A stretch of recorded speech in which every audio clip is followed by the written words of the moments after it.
Ahmad Zidane എന്ന് പറയുന്ന ഒരാൾ മുത്തുനബി സല്ലല്ലാഹു അലൈഹി വസല്ലമ തങ്ങൾ സ്വപ്നം കാണുകയാണ്. എല്ലാ ദിവസവും സന്തോഷത്തോടു കൂടെ കാണുന്ന നബി സല്ലല്ലാഹു അലൈഹി വസല്ലമയുടെ മുഖം ഇന്ന് ഷദീദുൽ വളരെ ശക്തമായ ചുവപ്പോടുകൂടെ നബി തങ്ങളുടെ മുഖത്ത് ഒളഭിൻ്റെ അടയാളങ്ങൾ കാണുന്ന രൂപത്തിൽ നബി സല്ലല്ലാഹു അലൈഹി വസല്ലമയെ കണ്ടു. നബി തങ്ങൾ കുതിരപ്പുറത്ത് സഞ്ചരിക്കുന്നതായിട്ട് കാണുന്നു. മറ്റു മുസ്ലിങ്ങളെല്ലാം ഓടി നബി സല്ലല്ലാഹു അലൈഹി വസല്ലമ തങ്ങളുടെ അടുക്കിലേക്ക് അടുത്ത് ചെല്ലുമ്പോൾ നബി സല്ലല്ലാഹു അലൈഹി വസല്ലമ ആർക്കും മറുപടി കൊടുക്കുന്നില്ല, ആരിലേക്കും തിരിഞ്ഞു നോക്കുന്നില്ല.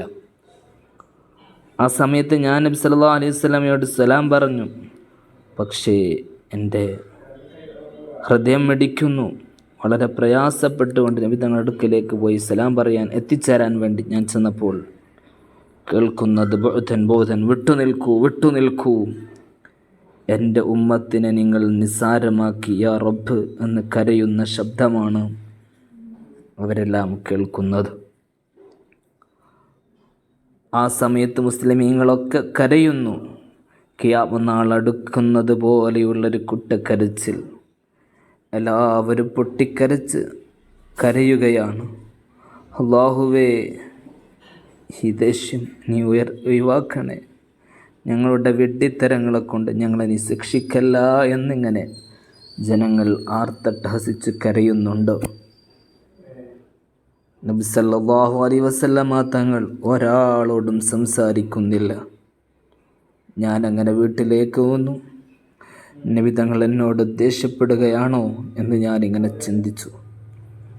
നബി തങ്ങളുടെ ശബ്ദം കേൾക്കാൻ വേണ്ടി ഞാൻ എൻ്റെ വീടിൻ്റെ ഉമ്മറത്ത് കാത്തിരുന്നു. അപ്പോൾ ഒരു ശബ്ദം കേൾക്കുന്നു, യാ ബുനയ്യ, പൊന്നുമോനെ, തഈഷു ഹമീദ, നല്ല ഹമീദായിട്ട് ജീവിക്കൂ, വതമൂത്തു ഷഹീദ, ഷഹീദായിട്ട് മരിക്കൂ എന്നും പറഞ്ഞ് ഒരു ശബ്ദം ഇങ്ങനെ കേൾക്കുകയാണ് മുത്തുനബി സല്ലല്ലാഹു അലൈഹി വസല്ലമയുടെ. എന്നിട്ട് വീടിൻ്റെ ഉമ്മറത്ത് രണ്ടാമതും നബി സല്ലല്ലാഹു അലൈഹി വസല്ലമ തങ്ങളുടെ ശബ്ദം കേൾക്കാൻ വേണ്ടി ഞാൻ കാതോർത്ത് ഇരുന്നപ്പോൾ നബി സല്ലല്ലാഹു അലൈഹി വസല്ലമ തങ്ങൾ പറയുന്നൊരു വാക്കുണ്ട്, വഇൻ തതവല്ലു, നിങ്ങളാരും എൻ്റെ പാവപ്പെട്ട ഫലസ്തീനികളായ കുട്ടികളെ സംരക്ഷിക്കാൻ പോകുന്നില്ലെങ്കിൽ, അവിടെയുള്ള സ്ത്രീകളെ, പിഞ്ചുപൈതങ്ങളെ രക്ഷിക്കാൻ പോകുന്നില്ലെങ്കിൽ, അല്ലാഹു തആല നിങ്ങൾക്ക് പകരം മറ്റൊരു സമുദായത്തിന് ഇവിടെ കൊണ്ടുവരും, അവർ നിങ്ങളെപ്പോലെയാകില്ല എന്ന് പറഞ്ഞ് മുത്തുനബി തങ്ങൾ കരയുന്നൊരു രംഗം. സുബ്ഹാനല്ലാഹ്, ഫലസ്തീനികളെ മക്കളെ രക്ഷിക്കേണ്ട ബാധ്യത നമുക്കുണ്ട്. അതിനു വേണ്ടത് നമ്മൾ ചെയ്യണം. ദുആ കൊണ്ടെങ്കിലും അല്ലാഹുവേ, ഫലസ്തീനിലെ മക്കളെ നീ രക്ഷപ്പെടുത്തണേ അല്ലാഹ്. ഇസ്രായേലിൻ്റെ പ്രൊഡക്റ്റുകളെ മുഴുവനും വാങ്ങാതെ ഏതൊക്കെ നിലയിലാണോ അവരോട് പ്രതിഷേധം കാണിക്കാൻ കഴിയണം, അതൊക്കെ നമ്മൾ ചെയ്യണമെന്ന് ഉണർത്തുന്നു. അസ്സലാമു അലൈക്കും വറഹ്മത്തുള്ളാഹി.